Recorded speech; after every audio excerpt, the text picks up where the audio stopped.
Ngayon pupunta daw sa krame mga kababayan. Sige nga. Pupunta sa krame, eto na. Ng criminal case against us, is karapatan naman nila yun. Pwede daw kayong magsampa ng kaso ng kriminal laban sa kanila. Karapatan nyo daw yun, sabi ng mamang pulis.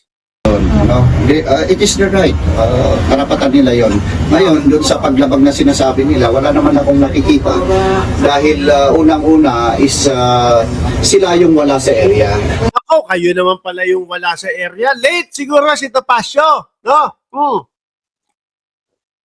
Late siguro si Topacio. Sabi ni Elsie Garingan, sorry, noon kasing nasa hearing may isang DDS na sobrang itim na malaki ang tiyan. Baka yun yung isang vlogger nila na malakas manghamak ng mga vlogger na sumusuporta kay Pangulong Bongbong Marcos. Pero pagka itim-itim naman ng kilikili, kala mo namuong banil. Baka yun yung nakita nyo, ho? Diba? Tuloy. Late na sila dumating. Actually, ako nga kanina doon sa liaison officer ni Late naman pala tutulog-tulog kaya hanggang gate na lang umabot. General Pokis is hinahanap ko yung abogado kaso they are not around during that time. At kami is andyan na yung aeroplano, dumating na yung si General. Sandali, nandyan na daw yung aeroplano. Ano ba yun? Mamang pulis, huwag niyo pong tinatakot si Bato de la Rosa. Linawin niyo po kung anong aeroplano yan. Pokis, we have to go up. Yung aeroplano ni General Pokis kasi galing ng ibang bansa pa uwi ng Pilipinas. Same kagaya nung siguro kaya hindi lumalabas ng bansa si Bato. Hindi na mamasyal kasi syempre kapag yung matatatak ho yun na pauwi. Maaalarma po. Ito na si Bato de la Rosa, baka masalubong din siya. Di ba? Para i-serve yung warrant. Then, binasahan naman namin ang Miranda rights niya. Okay, we informed him of his case. We have done the proper procedure. Meron naman tayong mga recording. Okay, we have recording. So, ayan, wala. Kompleto pala. Diyan sumasablay lagi ho yung mga DDS, mga boss Doon po sa kompleto rekadong mga pagre-record ng mga kapulisan Kaya lagi po silang napapahiya proof na to show proof na ginawa namin yung tama. Now, doon sa mga abogado nila, bukod sa late sila dumating, is wala silang security clearance to go up doon sa yun naman pala ang paliwanag kay Topacio Late kayo, tutulog-tulog kayong dumating. Hindi kayo dumating sa tamang oras ho. Di ba? Topacio, ano to? Proseso! Ayaw mismong lumalabas sa batas! Parehas lang ito. Ngayon mga kababayan, sige, nandiyan na. Nakakulong si Pokis kanina. Ngayon laya na mga bossing. Nagpiyansa na mga kababayan.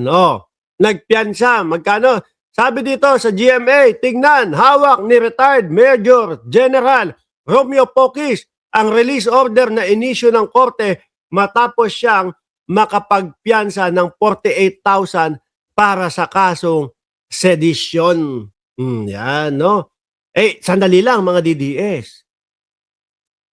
Sandali lang mga DDS. Hindi pa oras para magbunyi, magsaya. Bakit? Bail lang ito. Pansamantalang kalayaan lang ito. Pero yung narinig natin na sinabi nito si Pokis na nanawagan sa mga militar, naku po, naka-record lahat yun. Yung paghihimok sa mga militar, naka-record lahat yun. Nakapagka yung talagang inusig at talagang inaral na yung kanyang kaso at nasa harap na ng husgado, malaki ang tsansa na makulong ulit ito, na mahatulan ng habang buhay din kung sakali. Sedisyon. Tama ba? Pwede, sedisyon. Correct nyo na lang ako kung mali ako. Hindi pa panahon ito. Sabi ko nga sa inyo, January, eto sila Bongo. February, impeachment ng Vice Presidente. Marso, baka si Pulong Duterte. Marso, ano ba? Baka yung mga senador, mga big fish na mga sangkot dyan sa mga flood control at mga ghost project.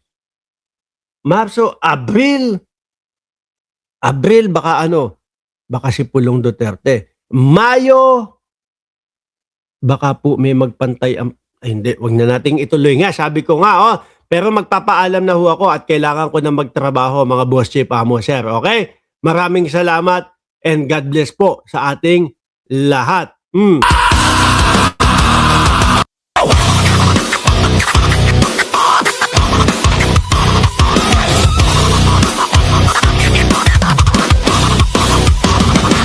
Kawawang publiko, grebe na ito. Nilalaso ng isipan, grebe na kayo.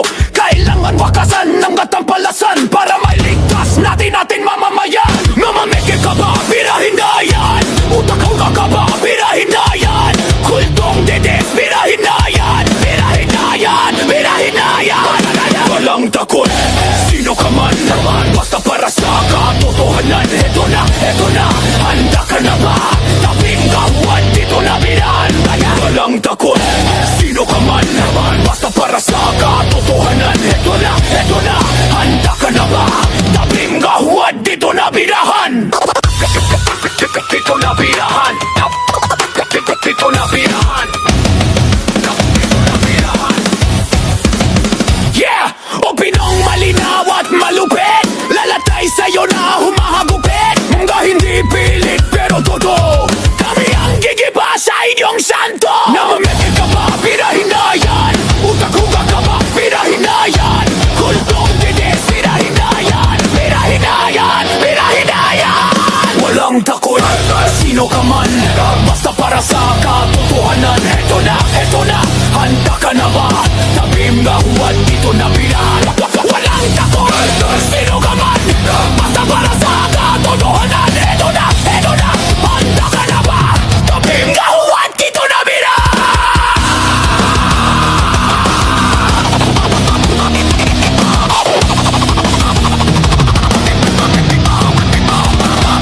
Wasmak, ano na?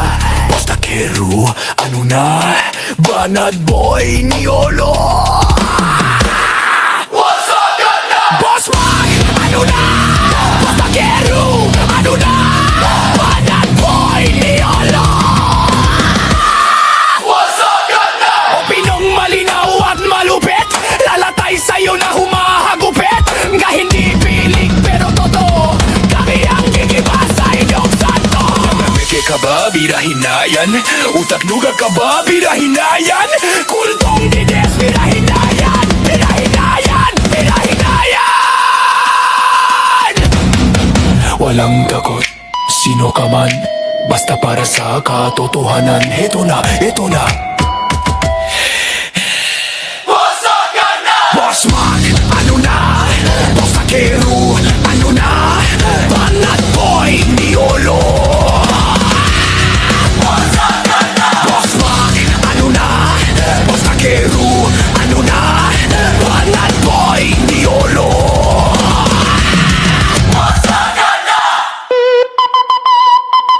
Opinisyong malina at malupit, lalatay sa'yo na humahagupit. Mahinding pilit pero totoo, kami ang gigiba sa inyong santo. Namimeke ka ba? Birahin na yan.